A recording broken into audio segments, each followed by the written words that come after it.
In this video, I'm going to share with you what is servant leadership in business, and specifically from the perspective if you're a speaker, author, coach, consultant, or other expert.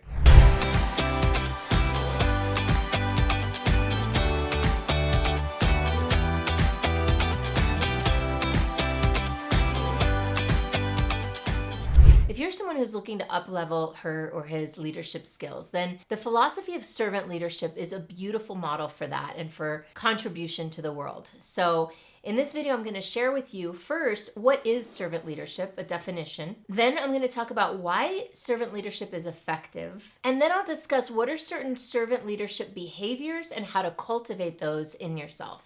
Let's go.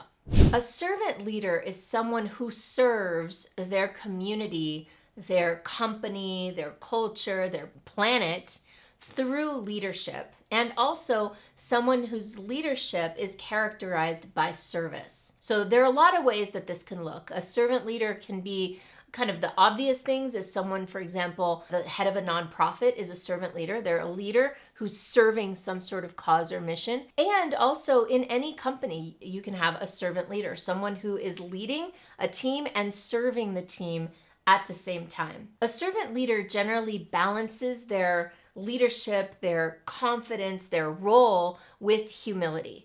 It's someone who often, generally, leads by example, who has a certain value system or a certain mission that they're up to, and they embody that value system or that mission. A servant leader is generally someone who's willing to sacrifice or undergo some sort of adversity in order to be that leader that their team or their community needs. A servant leader is often someone who's willing to do the deep inner work and face the inner demons, the fear, the scarcity, the judgment, the criticism that they might face in that role. It's someone who's doing what they do because they believe in something bigger, and they are at heart a servant, whether that servant is to a mission, to a vision, to a team, to a community, or just to an idea or an ideal. Another thing that I think is really important about servant leaders is that they generally are people who love to cultivate leadership in others. The opposite of a servant leader would be someone who's in it for the ego, who's all about themselves on some sort of power trip. Those types of people generally don't do a really good job of cultivating other leaders because they're afraid of the competition and they're afraid of what would happen, that their role might be threatened if they empower others. Whereas because a servant's leader, their loyalty, we'll say, is to the mission or to the vision, the purpose, they'll do whatever it takes, even if that means making themselves irrelevant or making themselves smaller or having other people rise up, because they know that that's what serves the mission and they're not operating from ego. By the way, servant leadership is not the only type of leadership. And in fact, I have an entire playlist about leadership. I talk about congruent leadership, transformational leadership, feminine leadership. So I highly encourage you to check out that playlist by clicking on the link below after you've finished watching and liking this video. And if you get a chance, please take a quick moment and subscribe to my channel.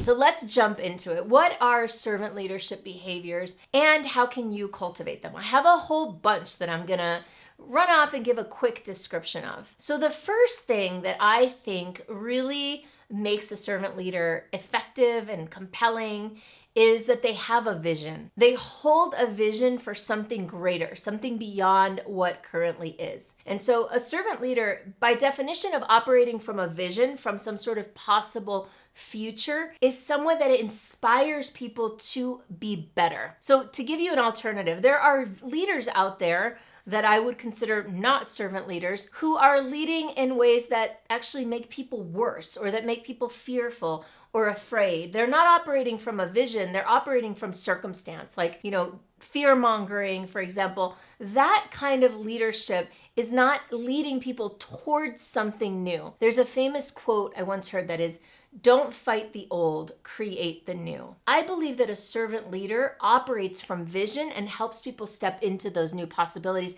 helps to uplift and elevate people's emotions, their emotional state, so that they can be their best selves, rather than appealing to the lowest common denominator, and rather than operating from the parts of humanity that we'd really like to transform. The second is for a servant leader to have clear values and to embody them. What does that mean? So values are beliefs that they hold about the world, about what matters. So for example, you as a servant leader, you might have a value of tolerance, or even better yet, you might have a value of loving everybody. But as a servant leader, like, you need to embody that. It doesn't work if you go somewhere and you're captured on camera yelling at someone or berating somebody, right? That's not embodying the ideal of tolerance and love. So when a servant leader operates in the world, they show up as the embodiment of their vision. And that way people can see it and experience what it's really like, rather than it just being a concept or a talking point. The third is that a servant leader is humble. They are humble enough to recognize when they're wrong, to be flexible, adaptable, to listen to people. A servant leader is not operating from a vision that's in a vacuum, that's not connected to the world. You know, a servant leader is serving. And so who do they serve, right? There are people that are being served. Those people need to be engaged with and listened to and honored and respected. And so a servant leader, while simultaneously leading, is also someone who's listening to others and receiving information, and also leadership of their own. I believe that a great servant leader is someone who's also being led by somebody who has the opportunity to grow and evolve themselves, that they don't believe that they've arrived at the top of the mountain and now that they don't need anybody and nobody can teach them anything. Number 4 is self-awareness. It's my opinion that a servant leader is somebody who's willing to be open to new awarenesses about how they show up in the world, where they could show up better, stronger, more empowered, more supportive, more effective. A servant leader is someone who is constantly striving to become a better version of themselves and is listening to people in order to do that. A servant leader is also someone who's willing to do the inner work, which means to heal their own wounds and their own triggers. They're not somebody who operates from victim, right? They're not somebody who's constantly blaming or shaming or complaining about the world outside, and rather looks inward for answers and looks for ways that they can do the work to uplift and uplevel themselves. So they're willing to face their demons, their fears, and their shadows. Another thing that a congruent leader does, especially in the world of coaching and consulting and speaking, is that they operate from influence rather than manipulation. They are people who cultivate detachment from outcomes, meaning, like, if you're a coach, you're not attached to the outcome of making a sale, and that you're not operating from the desire to manipulate someone into a yes or a sale, that you operate from a place of neutrality and say either way is fine. Whether you say yes or you say no, whether we work together or don't work together, either way is fine. A congruent leader is someone who honors the sovereignty of others in their decision making and doesn't try to do power plays in order to achieve specific outcomes.